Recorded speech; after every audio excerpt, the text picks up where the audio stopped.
चला तर आज आपण वर्गमूळाचा वापर करून चौरस कसे मोजायचे हे बघणार आहोत। त्याच्यानंतर किती मोठे किती पण चौरस तुम्हाला दिले तरी तुम्ही फक्त 2 मिनिटांमध्ये ते चौरस किती आहे ते मोजू शकता। म्हणून तुम्हाला 1 ते 10 पर्यंत वर्गमूळ पाठ असणे महत्त्वाचे आहे। तर आपण बघूया,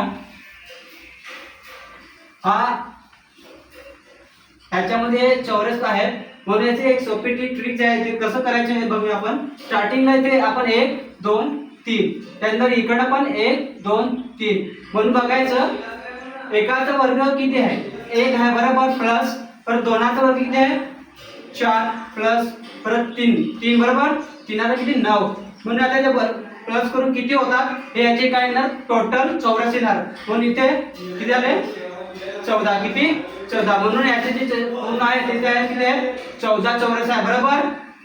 त्याच्यानंतर आपण बघूया दुसरं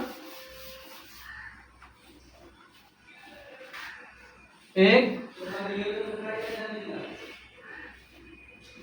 आता इथे परत तसंच करायचं, काय करायचं 1 2 3 4 इकडे पण 1 2 3 4 परत याचं काय करायचं 4 चा किती 16 बरोबर, प्लस परत 3 चा किती 9 नंतर 2 चा 4 परत 1 चा 1 बरोबर, किती झाले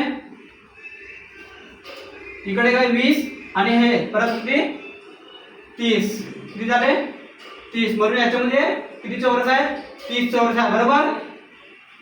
तसेच प्रमाणे आपण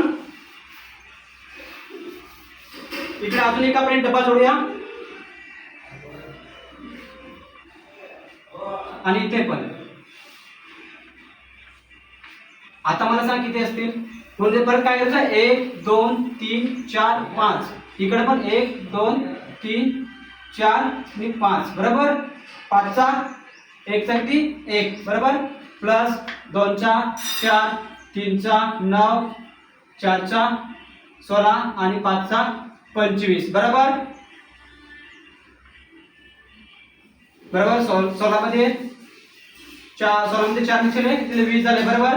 त्यानंतर ह्याच्यामध्ये किती 9 मध्ये 1 किती झाले 10 30 आणि हा 25 किती झाले 55 किती झाले 55 म्हणून याचे टोटल किती आहे 55 चौरस आहेत, किती 55 चौरस। अशा ट्रिक साठी सबस्क्राइब करा, फॉलो करा।